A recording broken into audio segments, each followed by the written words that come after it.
last video, I said that we were going to actually do some real spatial statistics using GeoDa, but I lied. I decided it would be a better idea if, before we started using real data to explore spatial statistics and spatial correlations, we should review the ideas of correlation, spatial correlation, and what a contiguity or a spatial weights matrix is. So we're going to do that in this video. Please, as always, download this Excel file. You can find a link to it in the description of the video, or you can always find it on spatial.berkeyacademy.com under the files. It will have an obvious name like Contiguity and Moran's I.xls.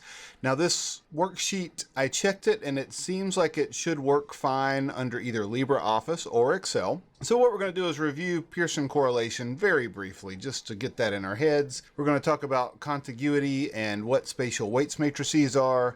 And we're going to calculate a Moran's I in Excel, more or less by hand, so you can see how the formula works. And then we're going to play around with changing some values so that you can see how the Moran's I value changes as you change numbers. So let's review in the second tab here what a Pearson correlation is real briefly. And let's just look at the formula. It starts with the idea of a covariance. And a covariance means you're looking at two different variables, an X and a Y. So it could be education and income. And what the covariance is looking at is asking the question, is the value of this variable X higher than its mean or lower than its mean, and how much? And is this variable Y higher than its mean or lower than its mean, and how much? And we multiply those, add them up, and divide by n or n minus 1, depending on whether we have a population or a sample. And the covariance is going to be positive for things that are positively correlated, because when X is bigger than average, Y also tends to be larger than average. You're going to have a positive times a positive here in the covariance formula.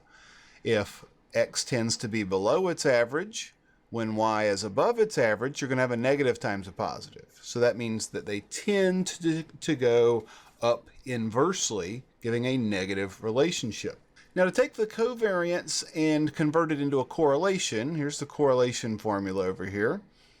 You take the covariance on the top and you divide it by the product of the two standard deviations of the X and the Y.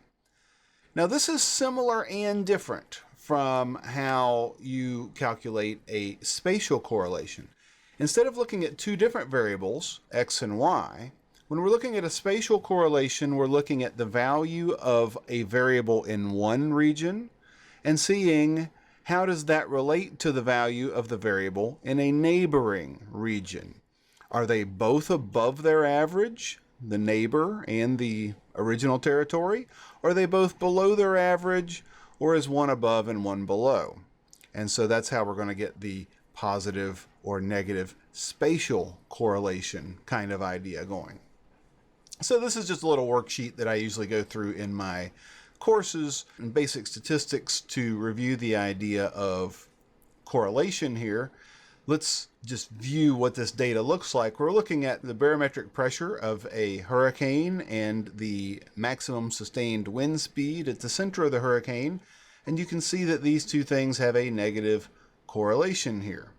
So just really quickly looking at how the calculations would work, here we take the wind speed of each observation and we subtract the mean from it. And the mean wind speed is 95. So for example, we take this 35 minus 95, so equals 35 minus 95, and we get minus 60, 45 minus 95 minus 50.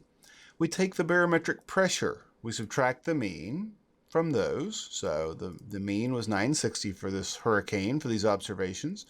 So 1006 minus 960, 1002 minus 960. We multiply those two together, and then we add them all up. So looking at the covariance formula here, and then we divide by n minus 1.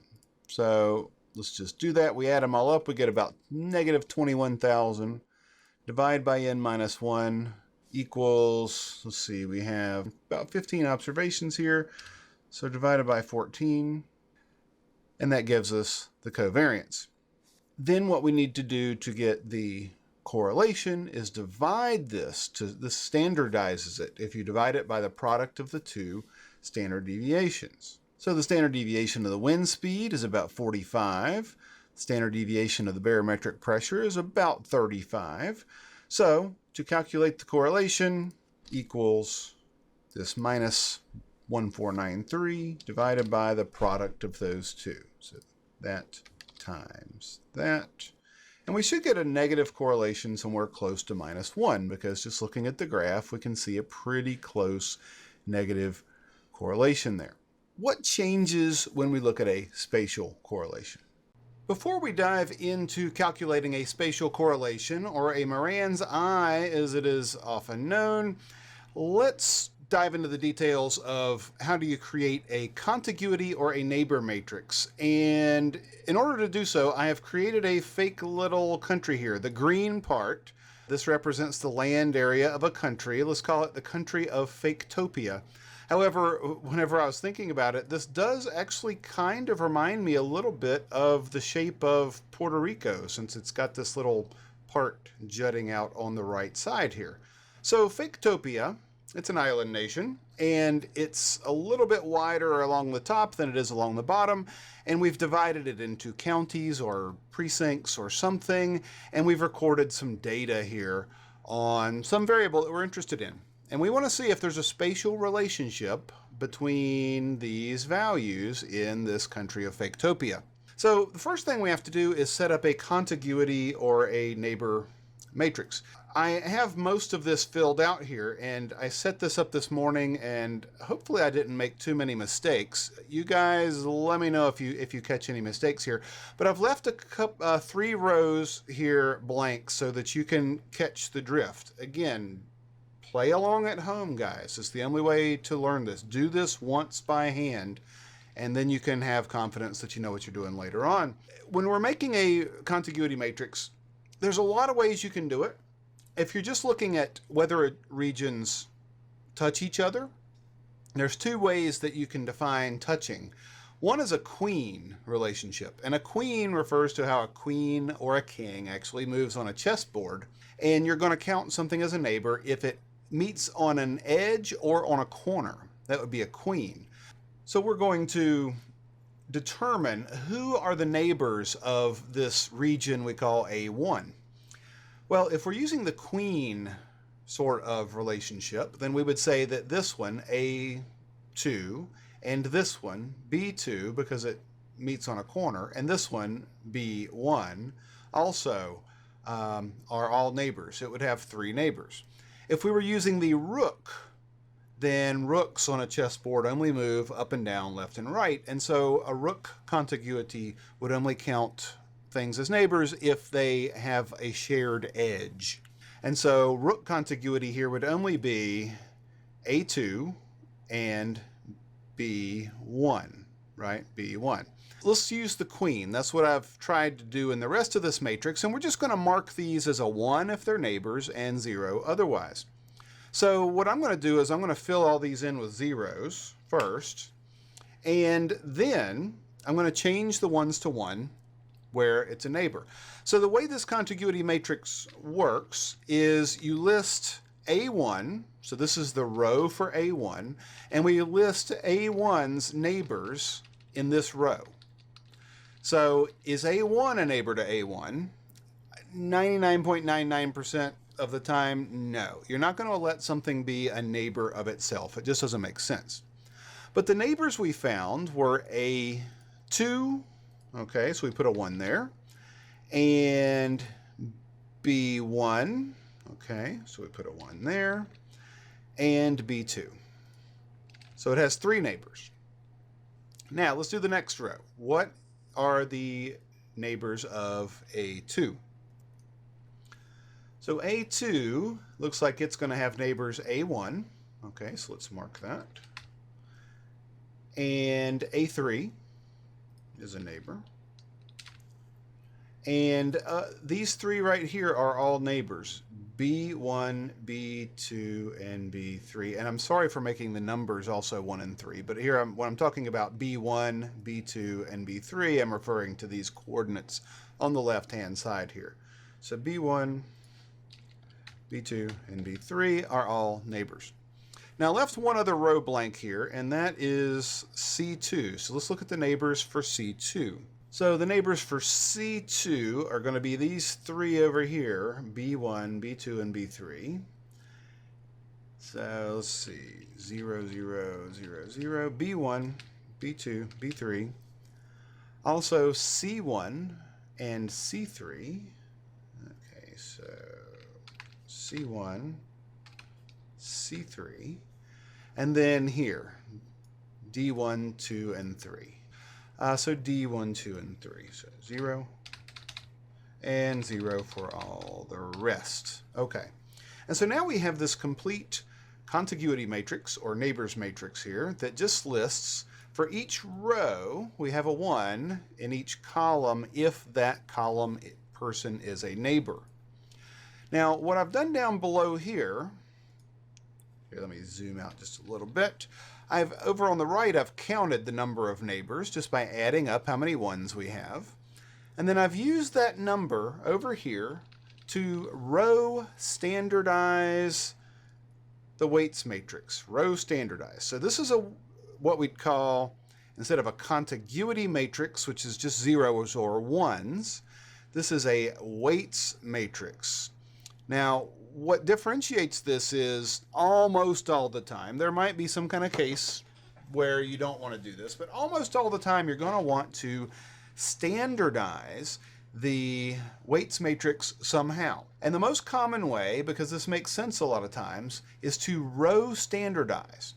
Now to row standardize means you want the sum of all the weights to equal 1. So that's what we have over here. All right, the sum equals 1. So basically what we do is if there are 3 neighbors to A1, we divide each of those weights by 3 and make it 1/3. A2 had 5 neighbors, so we divide them all by 5 to make it 1/5. Now we'll talk about some of the advantages to that later on, but we're also going to calculate the Moran's I both ways, standardized and non-standardized, just so you can see a little bit of what the difference is. The main reason we standardize is 2 reasons. Number one, it gives each area that we're interested in equal weight. I mean, literally equal weight. Each of them contribute an equal amount toward the computation of whatever it is we're computing. And this is a good thing whether or not we're doing a spatial correlation or a spatial regression. We want each observation to have equal weight in computing the estimated coefficients or estimated correlation in this case. That's number one. Number two, in a regression it makes the coefficients much more easily interpretable, and with a spatial correlation another benefit is only by normalizing in this way can you guarantee that the spatial correlation will be bounded between -1 and 1 like a Pearson correlation would. So if you don't standardize, you can in some situations get out of bounds correlation values. Okay, so now we've made this contiguity matrix that just tells us who's a neighbor of whom, and then we standardized it down here. Now let's look at this Moran's I formula here for a minute and see what is ahead of us when we're calculating it. And I just, again, this morning set this up in Excel so that you could kind of see the steps of how this is done. Again, if I made some mistakes, please let me know. I'm sorry if I did, but I think this looks right. So Moran's I says, over here in the first term, take in the number of regions that you're looking at on the top. And on the bottom, this says sum all of the weights over I and j. So we just want to add up all the weights. Now, in this case, what are we going to get if we add up all these weights? Well, before we do that, what's in? Well, we have 21 different regions, right? 5 times 4 is 20 in this region, plus this little part sticking out, 21 regions. So n is going to be 21. And then this says add up all the weights. Well, if we have 21 rows in our standardized weights matrix here, and each row sums to 1, when we sum all these up, that's going to sum to 24. So if you standardize the weights, this first part is going to cancel out. It's just 21 over 21 in this case. What about this second part? This says take the deviations of the x's for each I. So this is region I. And what we want to do is the wij. This says that only for regions that are neighbors, so only for regions that are neighbors, we're going to multiply these two things together. The difference between region I's value and its mean is going to be the same since we're just looking at one variable here. So what's the difference between the value in I and the mean of the variable we're looking at? Times what's the difference in the neighboring region, j, and the average value of what we're looking at.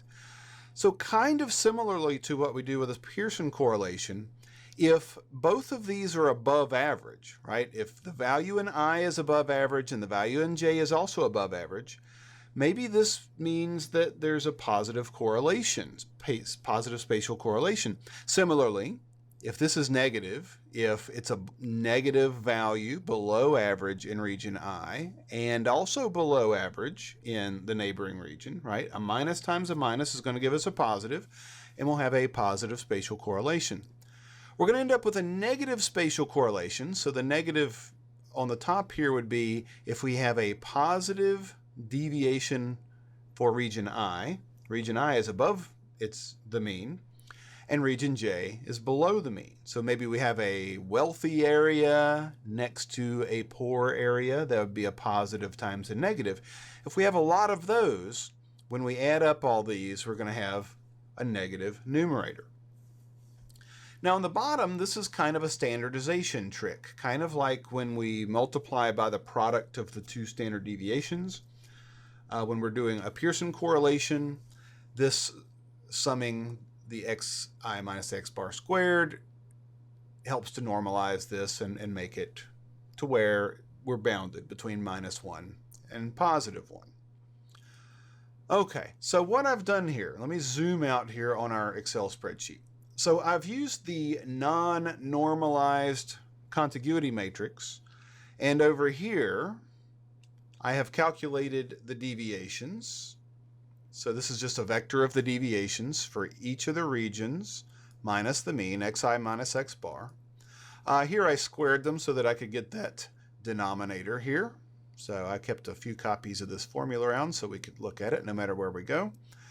So this is where we're getting the denominator here, 27.14, the sum of the xi minus x bar squared. This matrix is a matrix of all of the possible combinations of xi minus x bar, xj minus x bar. So this is all of them. However, we don't actually use all of them in the formula because only when that weight is non-zero is it going to be included in the formula. Okay, so if we travel over here, this is where I multiplied the weights matrix, not the weights matrix, sorry, just the contiguity matrix to begin with. Contiguity matrix times the matrix of all possible deviations, and it's not a matrix multiplication, but it's just an item by item multiplication. And here we go, we see that most of these items are 0 for the ones that are not neighbors, and some of them are non-zero for the ones that were defined to be neighbors. And then we do exactly the same calculation below, except here we're using the row standardized weights matrix. These are the same deviations over here, and here we've multiplied those deviations by the row standardized weights matrix rather than just the ones in the zeros.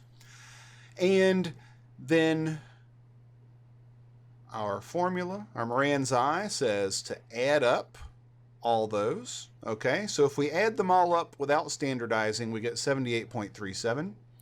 If we add them all up standardized, we get 17.34. And over here we get our two different values of Moran's I. This one is with the contiguity, the ones and zeros, and this one is for the standardized. So we get a 0.63877.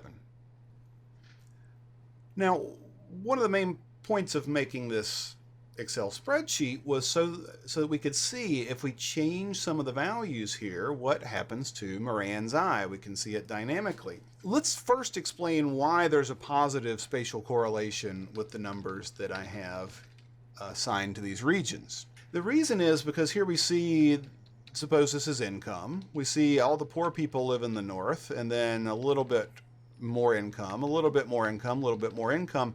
There's definitely a spatial relationship here where as we move south, this value is getting higher.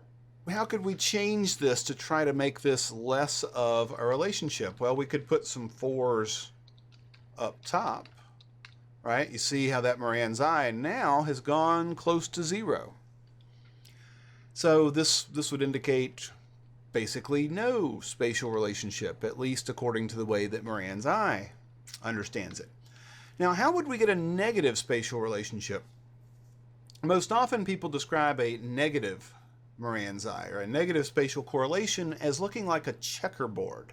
Now, with a queen contiguity matrix, I'm not so sure that's going to, if we did exactly a checkerboard pattern like 4 1 4 1 4, you know, something like that. Let's just try it out and let's see what happens. You play with it and you see what kind of interesting results you could get. So 4 1 4 1 4 1. So see here, if I put a 4 here, because those are neighbors, so that 4 and that 4 are both neighbors, so that's not going to really necessarily give us that negative value that we're looking for. But let's see, how about we put a 1 here and we put a 1 here. Let's try to get this as negative as we can. All right, so we're getting a negative 0.23 here. We're getting something kind of interesting here. Let's see, 1, and then let's put a 4 there. Okay, so we're seeing something of a negative spatial correlation where we see high value, low value, high value, low value. But still, because of the queen relationship, some of these high values are neighbors, and some of these, you know, low values are neighbors because they're on a corner. If we had a rook contiguity matrix, those wouldn't be neighbors, and it would be much easier to get a very low negative Moran's I here. What else to do? Well, I have this other tab here that I thought it would be interesting to play with.